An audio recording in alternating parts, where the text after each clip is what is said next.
আজ বানাচ্ছি পুকুরের জ্যান্ত কই মাছ দিয়ে ফুলকপির পাতলা ঝোল, তাও আবার একদম কম তেল মশলায়। এমনিতে আমরা প্রত্যেকেই মাছের পাতলা ঝোল খেতে ভীষণ ভালোবাসি, তবে শীতের টাটকা ফুলকপি দিয়ে এরকম মাছের ঝোলের স্বাদই আলাদা। নমস্কার দর্শক বন্ধুরা, welcome to our channel salt and pepper with Supriti. আশা করছি সকলে খুব ভালোই আছেন। এই শীতে আমি রুই, কাতলা বা বিভিন্ন দেশি মাছ দিয়ে ফুলকপির ঝোল বেশ কয়েকবার বানিয়েছি, তাই ভাবলাম পুকুরের জ্যান্ত কই দিয়ে ফুলকপির ঝোলের রেসিপিটা শেয়ার করলে মন্দ হয় না। আমার গ্যারেন্টি শীতের এই বিখ্যাত তরকারি বারবার খেলেও ক্লান্তি লাগবে না। রান্নাটা করার জন্য এখানে আমি 250 গ্রাম দেশি কই নিয়েছি। কই মাছ বেছে পরিষ্কার করা একটু ঝক্কির কাজ বলে আমার এক কাকিমা এতে আমাকে হেল্প করছে। প্রত্যেক বছরের মতো এই বছরও আমাদের এখানে বন্যা হয়েছে, আর এই বন্যার জল থেকেই পুকুরে বেশ মাছ হয়েছে। হঠাৎ করে ডোঙা তুলতে এই মাছগুলো পড়লো। গ্রামে সবার বাড়িতে তো আর নৌকা নেই, তাই এই ডোঙায় করেই কম বেশি আমরা সকলেই যাতায়াতটা করি। এক একটা বড় বড় তাল গাছ কাটার পর মাঝখানের অংশটা ফাঁকা করে সেটাতে করেই এখনো যাতায়াত করি। তো বন্যা শেষ হয়ে গেলে জলে ডুবিয়ে রেখে দিই, আর তখন কিন্তু তাতেই মাছ পড়ে।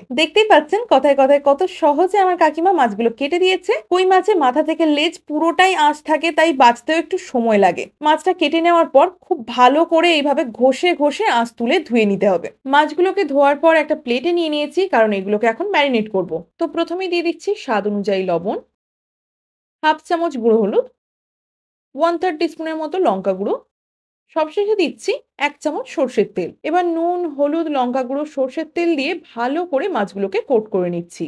ভীষণ সিম্পল আর একদম কম তেল মশলায় বানাবো, তাই যে কোনো দিন যে কোনো সময় আপনি অনায়াসেই বানাতে পারেন। এখন একটা মশলা বানিয়ে নেব, তাই বাটিতে দিয়ে দিচ্ছি 1 চামচ আদা বাটা, হাফ চামচ ধনে গুঁড়ো, হাফ চামচের মতো জিরে গুঁড়ো, হাফ চামচ গুঁড়ো হলুদ, আর ওই একই পরিমাণ মানে হাফ চামচের মতো কাশ্মীরি লঙ্কা গুঁড়ো। এতে করে রান্নায় খুব সুন্দর একটা কালার আসবে। বাড়িতে যদি একান্তই কাশ্মীরি লঙ্কা গুঁড়ো না থেকে থাকে, সেক্ষেত্রে অল্প একটু নর্মাল লঙ্কা গুঁড়ো ইউজ করতে পারেন। এবার সামান্য জল দিয়ে সবকিছুকে একসাথে ভালোভাবে মিশিয়ে নিয়ে একটা পেস্ট বানিয়ে নিচ্ছি।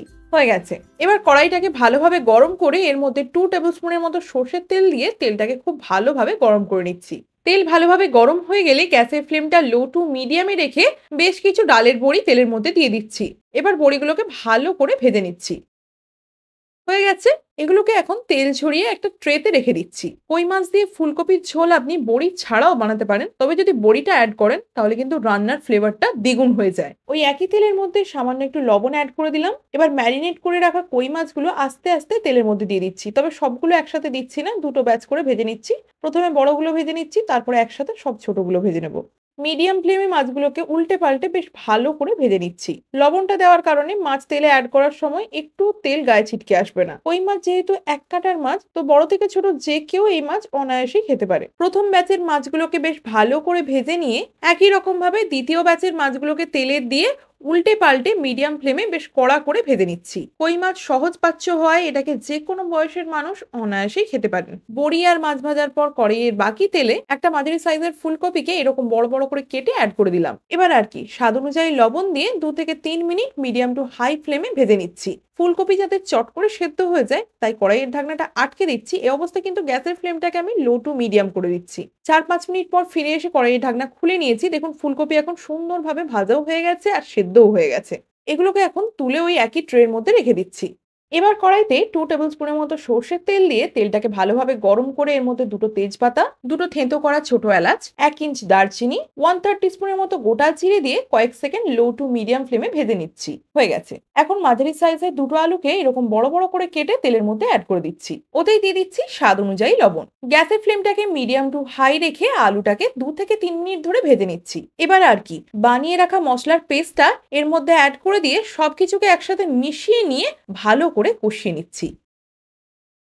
3-4 মিনিট কষানোর পর কড়াইয়ের ঢাকনাটা আটকে দিচ্ছি। এই অবস্থায় কিন্তু গ্যাসের ফ্লেমটা লো টু মিডিয়ামে করে দিচ্ছি। এটাকে 2-3 মিনিট এভাবেই রাখছি। এতে করে আলুটা কিন্তু খুব সুন্দরভাবে সেদ্ধ হয়ে যাবে। কড়াইয়ের ঢাকনা খুলে নিয়ে একটা মিডিয়াম সাইজের টমেটোকে বড় বড় করে কেটে এর মধ্যে অ্যাড করে দিয়েছি। সবকিছুকে আবারও ভালোভাবে মিশিয়ে নিয়ে কিছুক্ষণ ধরে ভেজে নিচ্ছি। শীতের দেশি টমেটো, তাই সেদ্ধ হতে কিন্তু একটু বেশি সময় লাগবে না। এখন এর মধ্যে হাফ লিটার গরম জল অ্যাড করে দিলাম। রান্নায় আপনি ঝোল যেমন চাইবেন সেই মতো জলটা অ্যাড করবেন। হালকা হাতে একবার মিশিয়ে নিয়ে দিয়ে দিচ্ছি হাফ চামচ চিনি আর স্বাদ অনুযায়ী লবণ। গ্যাসের ফ্লেমটাকে মিডিয়ামে করে দিয়ে ঝোলটাকে ফুটিয়ে নিচ্ছি। দেখতেই পাচ্ছেন ঝোল ফুটে উঠেছে। ভেজে রাখা ফুলকপি অ্যাড করে দিচ্ছি। ফুলকপি ভাজার সময় আগেই আমি 80% সেদ্ধ করে নিয়েছি, তাই রান্নাটা হতে কিন্তু আর একটু বেশি সময় লাগবে না। এখন হালকা হাতে সবকিছুকে মিশিয়ে নিয়ে লো টু মিডিয়াম ফ্লেমে 3-4 মিনিট ফুটিয়ে নিচ্ছি। এখন আর কি, ভেজে রাখা কই মাছগুলো এর মধ্যে দিয়ে দিচ্ছি। তারপর প্রথমেই যে বড়িগুলো ভেজে রেখেছিলাম সেগুলো এর মধ্যে অ্যাড করে দিচ্ছি। এখনই দেখতে কি সুন্দর লাগছে না? কি বলেন, এটা দিয়ে কি এক থালা গরম ভাত খাওয়া যাবে না? রান্নায় যেহেতু মাছ অ্যাড করে দিয়েছি তাই খুব বেশি তাড়াহুড়ো করে মিক্স করলে চলবে না, হালকা হাতে সবকিছুকে মিশিয়ে নিচ্ছি। উপর থেকে 3টে চেরা কাঁচা লঙ্কা দিয়ে দিচ্ছি, আর দিচ্ছি কিছু ফ্রেশ ধনেপাতা কুচি। আশা করি এই পর্যন্ত বুঝতে আপনার কোনো রকম সমস্যা হয়নি, আর দেখতেই পেলেন নিশ্চয়ই কত সহজে কত কম সময়ে এটা আমি বানিয়ে নিয়েছি। কড়াইয়ের ঢাকনা আটকে দিয়ে গ্যাসের ফ্লেম সম্পূর্ণ লোতে রেখে 2-3 মিনিট এভাবেই রেখে দিচ্ছি। রান্না একদম শেষের পর্যায়ে ফিনিশিং টাচ হিসেবে 1 চিমটি গরম মশলার গুঁড়ো এর মধ্যে অ্যাড করে দিয়ে সবকিছুকে হালকা হাতে একবার মিশিয়ে নিচ্ছি। হয়ে গেছে।